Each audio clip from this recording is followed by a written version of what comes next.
Prophetic women, I need you to hear this. I'm going to start this with a story and I need you to hear me out. There was this lady that I remember that was in the Lord. See, this woman loved the Lord, but strangely, she met this so-called preacher and traveled state with this preacher. See, they were to be together, but sadly, this same preacher that she traveled with used and abandoned her. This lady even had kids. By the time I found out, the lady was in one state, her kids was in another state, and this lady was just left in despair. I'm just gonna have to get real right here. Just because you had a dream of this guy doesn't mean you start a relationship with him. Dreams are prophetic and God can use dreams, but dreams are not the Bible. Your dreams may build up others, but your dreams do not replace Jesus. See, even I made a mistake as an immature prophetic Christian. In my early 20s, I remember telling a sister in the Lord that she was my wife, and I began to date her. It got real deep, but there was this one huge issue. See, I was in a season where I believed God was about to show me my wife.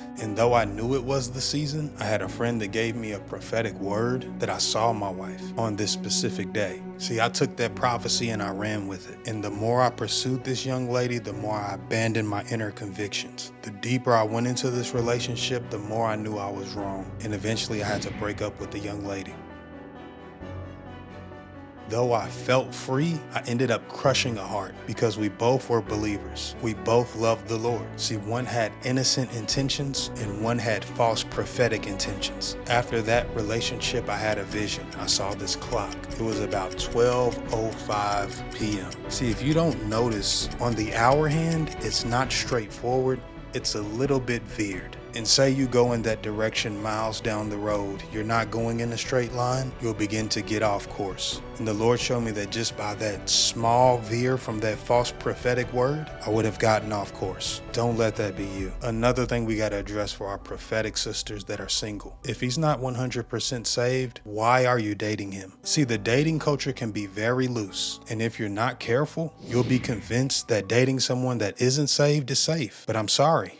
It's not. See, the Bible encourages us to be equally yoked. See, my marriage isn't perfect, but I knew for a fact that my wife was saved, like in the trenches in worship saved, like knows how to pray saved. So now that we're coming on our 10th year in marriage and getting married so young, I believe one of the only things that kept us together all these years was our love for the Lord. But I've often seen these tragedies around me, I'm not going to lie. I've seen marriages that have had to come to an end due to abuse, adultery, and all the likes. And sometimes these issues can be completely avoided by making sure the one that you're dating can stand on their own too in the Lord. And I know you might not like this, but I have to say this. I can't be that preacher that tells you all of what you want to hear, but here it is, child of God. God never promised everyone a spouse. And here's another truth. You're not a less than Christian because you're unmarried. Paul himself, being a single man, gave solid relationship advice in 1 Corinthians 7. He himself was unmarried and was qualified to speak on relationships. This goes to show that your singleness is not a curse.